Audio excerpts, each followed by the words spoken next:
what is going down? It is MC Noble, DJ Ash Noble. I think for this stream, we're going to go back to MC Noble just for this stream because this today is a stream that I never thought I'd be doing. When I woke up this morning, this stream never even crossed my mind. Now, sometimes I have ideas and I know, like, if I'm going to be announcing something or saying something, I know sort of roughly, I'll stream it tonight or I'll stream it, once I'm available to stream it. But today became an absolute shock to the nation because Neighbours is getting axed.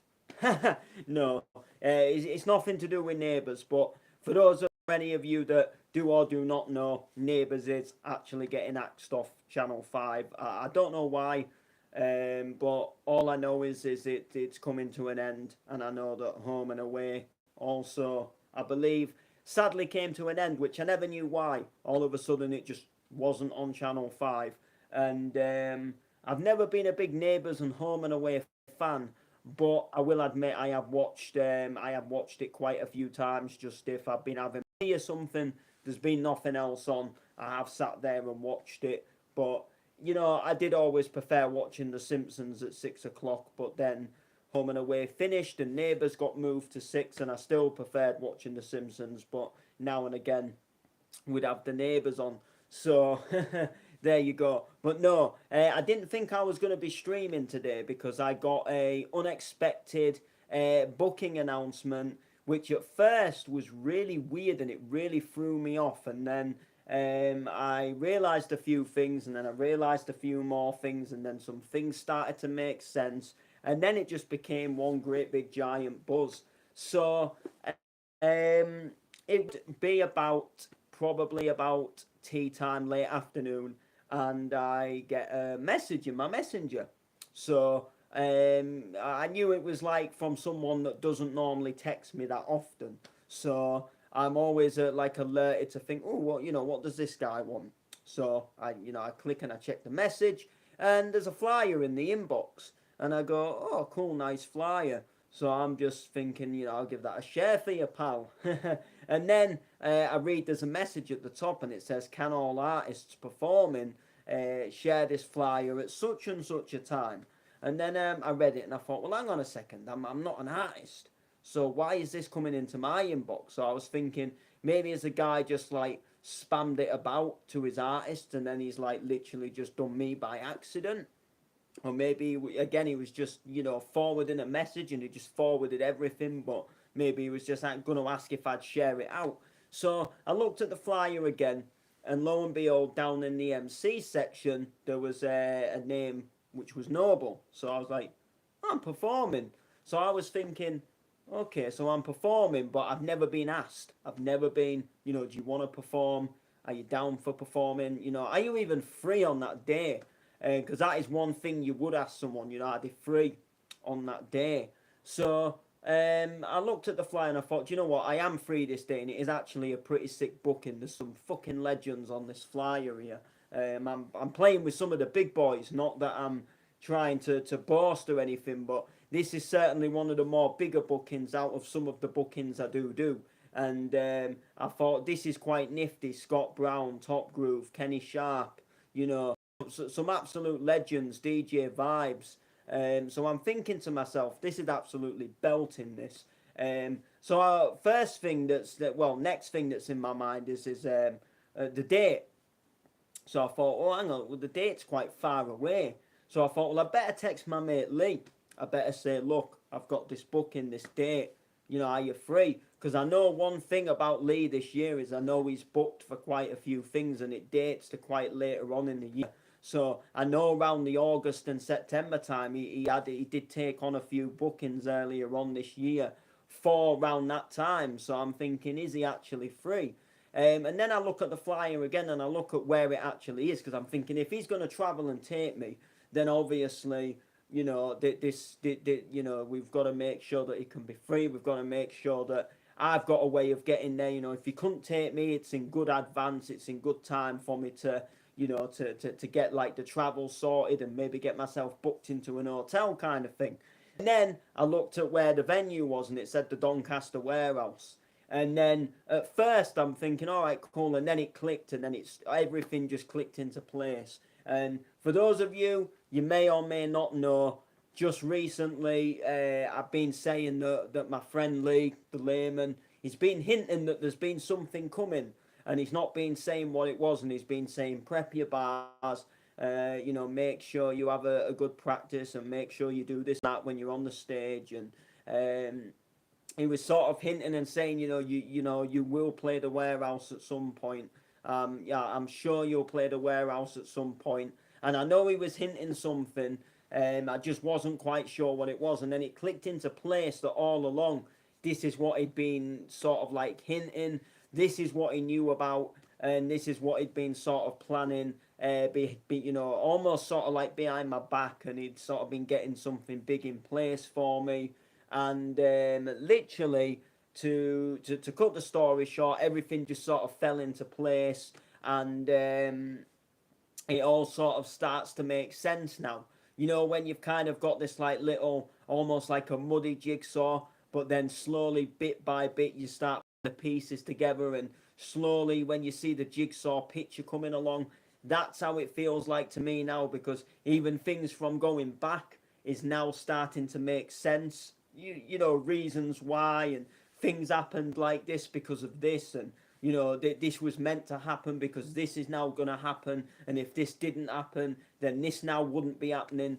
Do you know what I mean? So it was almost like everything started coming together, and it was almost like I was starting to work out the puzzle. I was starting to work out the answer to the question, really, which was, where am I going to be playing? What am I going to be playing? And why am I going to be doing it? And then it's now obviously, it's made sense, and it's obviously come into place.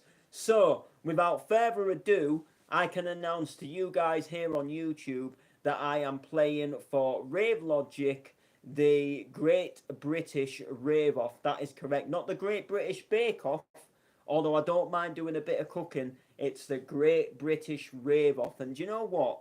I've seen some good event names in my time. There's been some really good ones, actually. But the Great British Rave Off is actually probably one of the sort of best, stroke funniest, stroke cleverest event names that I've actually come across. Like, the Great British Rave Off is just an absolutely genius name. And it's just got such an absolute buzz to it.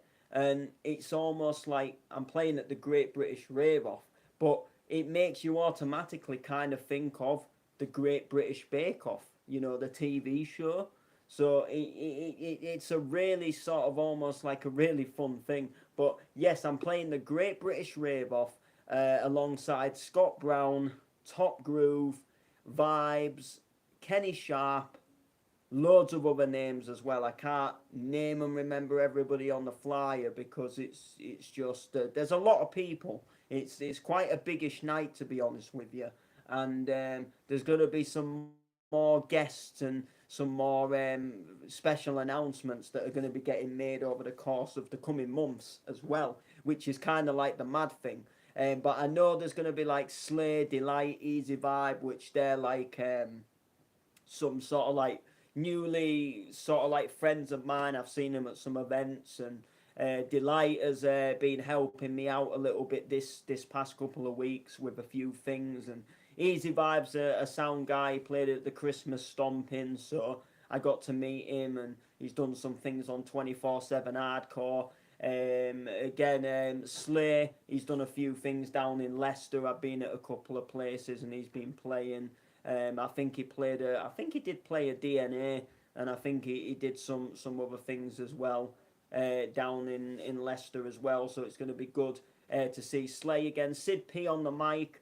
Me and Sid P, we've got this kind of weird friendship going on. And he's kind of like, he wants to see me do well on the mic, but he's like, if you're not doing it good enough, I'm going to be coming out there and telling you. So I can picture him sort of on the night. He's going to be all, like eyes on, like seeing how I'm doing. And, he'll be like telling me, if I'm like, no, you don't do it like that, you do it like this. But again, such a sound guy, Sid P. So I can't wait to see all these sort of like friends that we've made sort of over the past year and sort of come together for the Great British Rave Off. I love it. I can't wait. So once I sort of put the jigsaw together, it kind of like just turned into an absolute buzz. I'm thinking to myself like, this is wicked. I'm loving this. I'm absolutely blooming loving it. It's wicked. But it was so unexpected because I didn't even know that I was going to be getting this booking. Like it just literally came into my inbox, a flyer right there, and I just had to put this jigsaw together. But it was just like it was just weird. It's almost like your dream comes true. Like it's almost just as if like you dream about something and then the next day it just lands in your inbox and comes true. Now, I didn't dream about it the night before, but I've been going to the Doncaster warehouse for probably a good sort of 4 to 5, nearly 6 months now. I've always heard of the place. I've always wanted to go, and I never got the chance to go. Travel funds for me. But then when the layman started going, and I was coming along with him, it gave me the chance to get to go in there. And if you've never been to the Doncaster warehouse, which there's believe it or not, as much as there is like loads of people that have been, there's like people that haven't been as well. And if you haven't been, like I recommend going down there because I remember before I went, and I think I was maybe in the pipeline to go.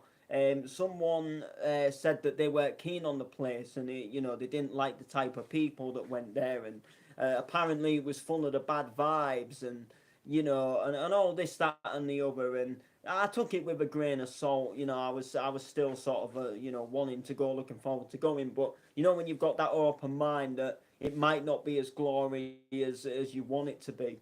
So obviously, then I went for the first time, and to me, the energy, the atmosphere in there is just absolutely wicked, and it's almost like it's like one family in there, and there's a guy who goes on the mic in there. He's called Synergy, and literally he's all when he comes on the mic, he's like welcome to the warehouse. If you've never been before, this is the warehouse family. And he's hosting and he just makes people feel so welcome.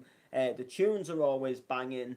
The dance floor is always rammed. I think I've only ever been to about 2 quiet nights in there out of all the times I've been. And the other ones I've been to have been like busy. So I went to the Rave Escape a couple of weeks back. It was absolutely rammed.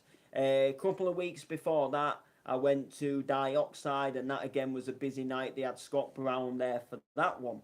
Then just before Christmas, I went to Future Beats. That was again, it was another packed, busy night. It was full of good vibes. There was, who was it? There was Psy, there was Club Filler. Quite a few good names on. And then just before that, I went to A We Play Hard. There was Nana McKenna, there was Andy Whitby, and again, that was just another rammed night. It was just absolutely, belting, full of good vibes and good people.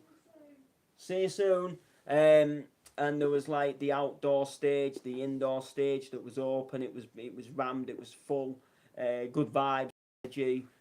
So I just really started enjoying going, and people in there like they knew me sort of like from the internet, seen me a few other places, and then you know you go to warehouse again, and they're like, "Oh, you came to warehouse the other week, didn't you?" And then it's like, "Yeah, I came to warehouse the other week," and then you go back again, and you go somewhere else, and then it's like, "Oh, you go to Donny Warehouse, don't you?" And then I'm like, "Yeah, I go to Donny Warehouse," and before you know it, like you've got this sort of like family, and then it's almost like sometimes you meet some of them family members outside of the warehouse, but they remember you from in the warehouse. Like I went to the warehouse only last weekend to like an old school night. I got VIP and backstage passes because I handed out a few flyers essentially for the guy, and I got a few free drinks in the pipeline for doing it. So I was quite buzzed about that. And anyway, I was in there, and all of a sudden a woman taps me on the shoulder and says, "You was in here last weekend, weren't you?" And they, remembered you. So it's not just like you was just another guy on the dance floor. I must have done something there that night that made her remember me this time. Do you know what I mean? Like something must have stood out. Like I don't know if I was just extra having a good time or if I'd maybe spoken to her. Like I don't remember speaking to her, but all I know is that she remembered me. So I must have done something in that moment of me being there the previous week to make her remember me the following week. So it's always a good vibe in the warehouse. It's just a fun place to be. There's We Play Hard on there tomorrow. Sadly, I'm not attending.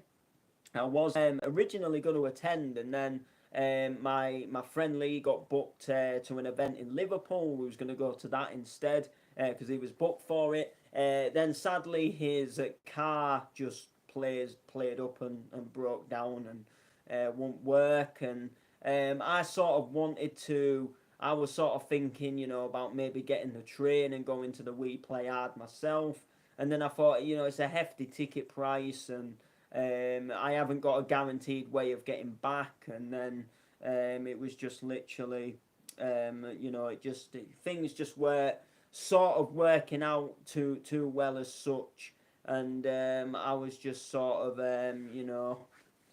kind of, but yeah, I was gutted because it's quite a sort of bit beastly lineup, if you like. There's a few good names on there, and I was looking forward to going. My friend Lee now he is actually going. He's just getting a lift with someone, just going to watch them play their set, and then more or less coming back. Not like a staying thing. So he's only just sort of. I guess if you like, he's only just going in like to pop his head in and catch the set and then go just sort of to show his face, but not actually fully be there as such. So it wasn't really worth me paying the hefty ticket price just to go for that little amount of time. If I could have gone for the whole night and got away or got like a lift back, then I probably would have done it. But there was just there was just no way. Essentially, it was just there was no way.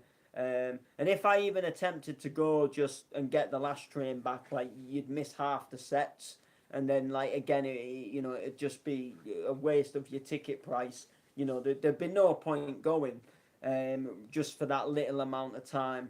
You'd miss half the sets, and it's just no point. Like I say, so sometimes they're just not made to be. You can't always attend everything.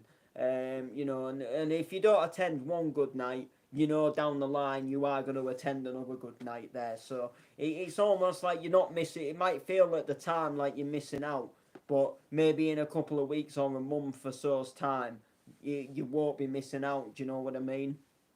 But all I can say is, from my behalf, is I'm buzzed about the booking.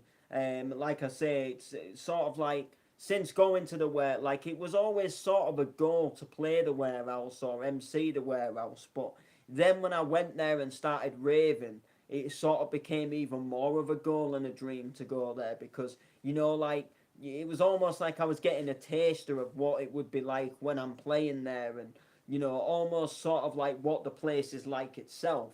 And that sort of gave me a bit more of a buzz. So it was almost like doing a recce on the job and going and seeing the venue before you're actually playing there and getting a vibe of a few different nights there. And now it's like, boom, Noble, you're hosting on the stage. And then probably no doubt in the future, I'll be DJing there. So, I might even be MCing there again. But as you all know, I take DJ bookings, I take MC bookings. I was, when I did sort of, I guess some people would say do the big switch over from the MC into the DJing. I did still make it very clear that I wasn't giving up the MCing and that I still would take MC bookings, and I was still happy to do things as an MC. I just wanted to move away from all that like freestyle rapping and all that kind of uploading the videos, and I guess it was more like entertaining the teenagers, if that makes sense, because my Instagram is very much like Instagram sort of teen related.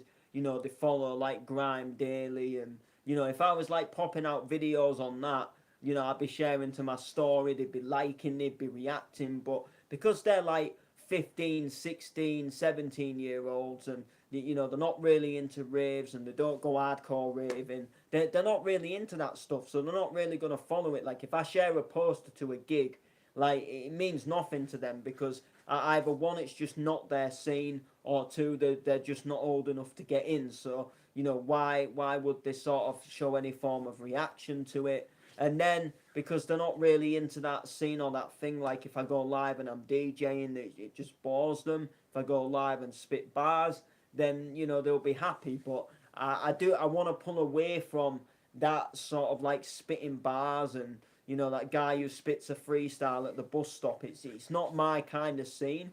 Like I want to go for that more professional sort of image look. But it was kind of my own fault because I got plastered on all them like Sound of the Northeast pages back, you know, back when, you know, a couple of years back. And you know, I chose to do the songs like Scarborough Beach, so I suppose I sort of approached and targeted that audience myself. But now because I'm like changing, I'm getting older, I'm changing as a musician, and I've wanted to, you know, because my sort of aim and my goal and dream was to be doing sort of what I'm doing now and doing these bookings and going to these raves.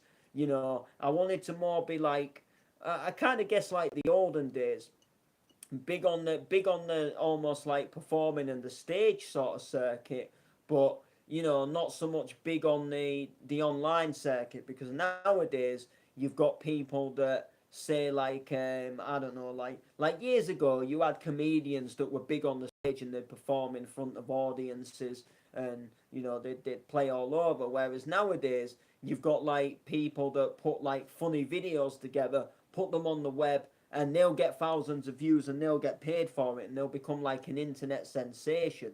Like, you know, put it this way, like you know, I didn't want to be going to some like YouTube festival. You know, like where you go to like Gamescom and you meet some of your favorite YouTubers. Like, I didn't want to be like people coming to meet me there, because that's not my, it's not my sort of scene. You know, I didn't want to grow internationally online.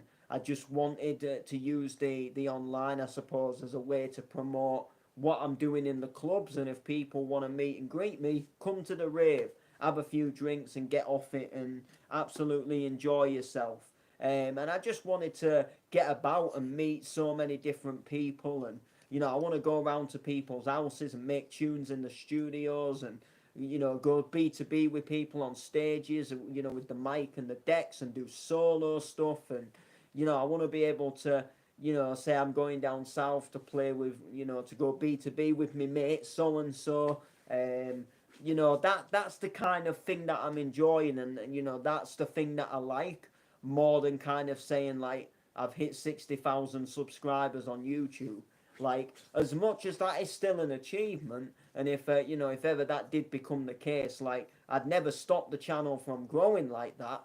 But I guess what I'm saying is like I just wouldn't enjoy it as much as announcing I'm playing a big festival. Do you know, like that to me would be more of an achievement than 60,000 subscribers, because I'm just old school. I like records, I like CDs, I like I suppose I like ringing people. I like going round to see people. As opposed to like I don't even play like the games consoles online anymore, because I just got sort of fed up of it, and almost like as well like the way the technology is going as well. Some of it just doesn't interest me anymore. Like the PlayStation. You know, when we moved to the PS4, you had to pay for the Plus to play online. So you buy a game, but you've got to pay money each month to play it online. So why, it's almost like paying a monthly subscription for the game. Do you know what I mean? But you already pay like 50, 60 quid for the game when it's brand new, if it's something you want. And then if you don't pay the monthly subscription, it kind of almost like it limits you to the demo version of the game. And I just think, well, why? You know, like what is the actual point of that? And then it was almost feeling like I was taking like online friends more seriously than real friends. And then I'm thinking, well, hang on a second, like this is my real, like, you know, I could be out there with real friends doing things. enjoying myself, getting the air, getting the sunshine, planning weekends, planning things to do during the week.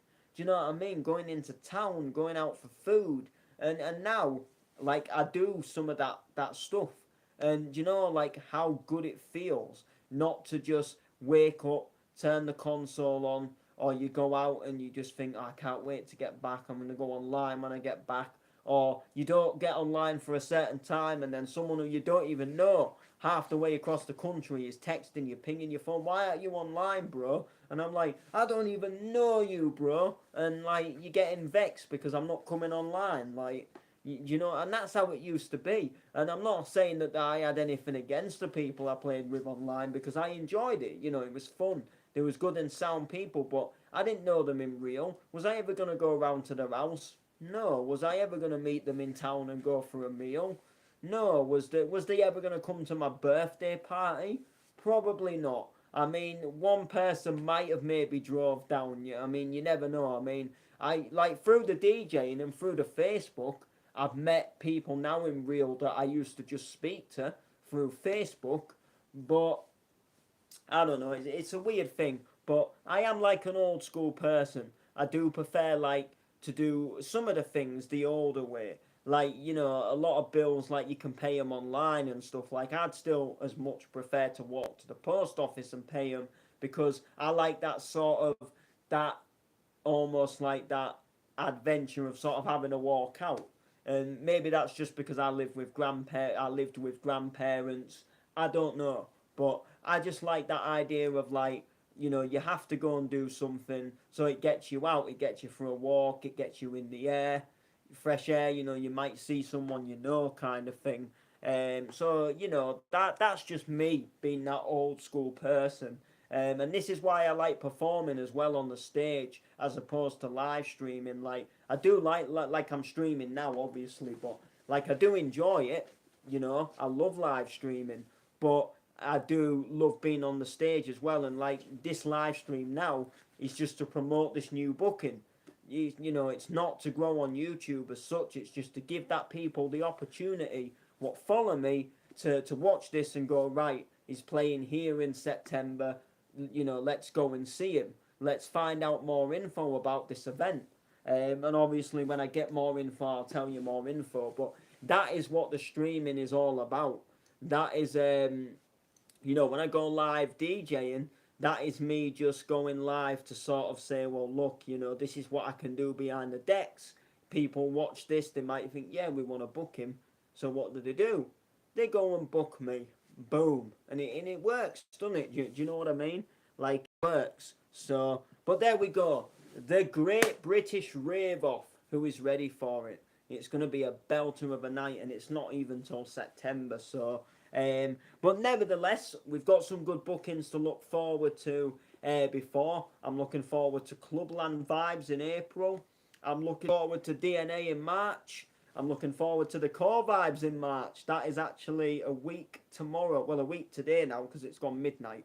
But yeah, the Core Vibes is a week today. So it's now a week today. We're actually Q1, so it's a week today. So keep an eye out. Keep an eye out, or better still, keep both eyes out. Hopefully, we'll diddly get things going. Hopefully. Obviously, I would imagine like more bookings and announcements will come. I enter the competition. The competition winner gets announced tomorrow, so I don't know who it's going to be. Part of me thinks I'm hoping it's me, but I know I did have a little bit of issue with my mixer while recording the demo. But because I did like a few good things in the demo and I dropped some absolute bangers and the set sort of went on a journey, I didn't really want to scrap the entry and like redo it again. And, you know, it was kind of like one of them.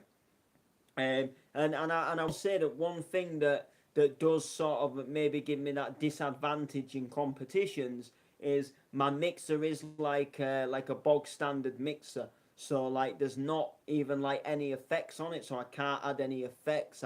I've got to be, I'm limited. Like all I can really do is bring the next track in. Like I can be a bit creative and do some like double dropping and a bit of chopping, but I've got to be I can't put no flanges on. I can't do no like looping effects with the mixer or anything like that.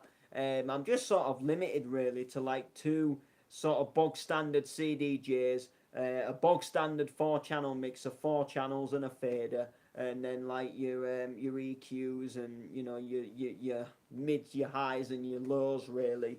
Um, so the competition, like I know a little bit towards the end, or sort of like midway through, there's a little bit of a sort of like a crackle, like just where you can hear some of the like faders just being a little bit dodgy. There's just like a slight bit of a crackle. So when you're doing like some of the chopping and the dropping, there's just like a little bit of a crackle there, and it just in that sense it doesn't maybe necessarily make it the best entry I could have done, but I had to work with what I had, and it's one of them like you've got to speculate to accumulate. So like I definitely won't win if I didn't enter. They might just say, well, actually, this guy's dropped some banging tunes in here. He would bring a good variety to the set. Maybe he just had an issue with his mixer, or they might listen to it and they might think, oh, it's quite a bit of crackling in there. The quality's not that clear. They might listen to someone else's and they might think, well, this guy can mix. It's all clear. It's all good. And then boom, let's sort of give this guy the chance. And the deviation one, sadly, I didn't get through. And I think that was maybe along sort of like the same lines. I mean, the mix itself, like it was a good mix. I did like a really cool sort of double drop at the beginning, but there was nothing, I guess, in some sense, to really bring the mix alive. Like some people were dropping their own production in the set and stuff like that, and they was doing some more like better things and dropping some new like unheard releases and stuff, and I was just sort of playing sort of what I'd already bought and downloaded. So I can sort of see where that might have gone a little bit wrong, and maybe they just thought it was good, but maybe it just wasn't good enough to get through. Um, but like you say, it's the taking part that counts, and at least that I gave it a good go. At least I gave it a try. So we'll find out with the critical beats one tomorrow, whether I do decide whether I am actually put through, whether I have actually won it or not. It wasn't like I say, it wasn't a horrible set. It just there was a few like crackling issues with the mixer. So we'll just see how it goes. We shall just see how it goes, and I just cannot wait to find out really. And as to whoever wins, we'll just find out. It'll be good luck to them. If ever, if they do actually win. One thing I will say though about some competitions, and this is where I'll go a little bit like, this is where I'll go a little bit like, I guess almost like a little bit annoyed with some of the competitions. Sometimes they pick like, say, people like for winners that aren't necessarily like sort of like, I guess what you could say is like people that aren't necessarily up and coming. So like what I mean by that is, I mean, I don't know how you class an up and come a DJ, but I class an up and come a DJ as somebody who's like just maybe only just had like a couple of bookings, not done something too much. But like for me, if a DJ is doing well, I don't know. So say for example, he's played with quite a few big names. He's had some releases with some pretty big labels, and he's had some number one spots on their labels charts, and they're doing quite well. In my opinion, I think them getting through in a competition is a little bit sort of wrong in my opinion. Now, I say this lightly because I think some of them people that like do sort of get a few bookings themselves, and they do get some releases on some pretty big wet, like labels and streaming sites. I do believe they're physically just good enough to be booked anyway. So I think personally they should just get booked anyway without having to enter a competition. And I think sort of competitions should sort of focus more on them who maybe some of them have only ever just done live streams at home and they're looking to break out into that club scene, if that makes sense. So sort of like for me, I'm a little bit torn because I think, am I an up and coming DJ, or am I sort of like towards the end of my up and coming sort of time? Because I've done a few pretty big things now. Like, I'm quite well known, but I'm not like massively well known. But I'm starting to get known. Like I played on events alongside Scott Brown, Club Filler, John Neal, Ian Van Dal, stuff like that. I went down to the down south to Dorset, not Dorset, Somerset, and played like an outdoor festival thing. Like I say, I've done a few pretty sort of decent and sort of like biggish things, which have done quite well. I've like guest mixed on a pretty biggish podcast now and stuff like that. So I do like question myself and think, well, am I actually up and coming, or like am I still up and coming? Like, because I still am sort of in some sense trying to break through. Like, I'm not, and like I don't get booked say as regular as Darren Styles, and I'm not getting like paid loads of money for my bookings, and I'm not here, there, and everywhere, and everyone knows about me. But I am doing well, and I'm getting myself out there. So then I do sort of think, well, do I deserve to win these competitions? But there is some people that are sort of like, I say, like on a bigger scale than me. So I'd say like they're the next level up from me. So they get releases on websites, they get releases on labels, they push through, and they're actually doing quite well, and they get bookings, and sometimes I think it's wrong. Sometimes I think like, and the same like when you get these like producer sort of they come out there and they say, oh, there's a competition, Darren Styles remix my track. And then you've got all these like newbies that really give it a good shot, and really give a good remix out there, and they've maybe watched tutorials, and they're really getting into the production, and they're really doing well, the top quality remix. But then someone who actually physically produces, they've produced for a lot of years, but maybe they're just not absolutely massive out there on the scene, but then they get, they're the ones that go through. So people, that aren't necessarily up and comers, if that makes sense. So for example, so say Darren Styles announces a competition, and then say someone like Ghana decides he's going to remix his track. Someone like Ghana wins the competition, and I think that just defeats the object of, what a competition is about for up and comers. Whereas maybe say someone like me puts in an entry, I'm not saying that I should win it, but like I say someone on my level should get more of a chance. Do you know what I mean? Rather than somebody who necessarily is established. But there we go. But anyway, that is going to do it for the stream. We've rambled, we've talked. Make sure to like, make sure to comment, make sure to share. And I'm actually freezing. I am absolutely freezing. So very soon we're going to get our heating put back on, because our gas literally has ran out, and we're just sort of, it was literally my mum's pay night. She's literally gone to the machine now, and I'm hoping, she went to try and put the gas on earlier, and the PayPoint machine, it was actually off.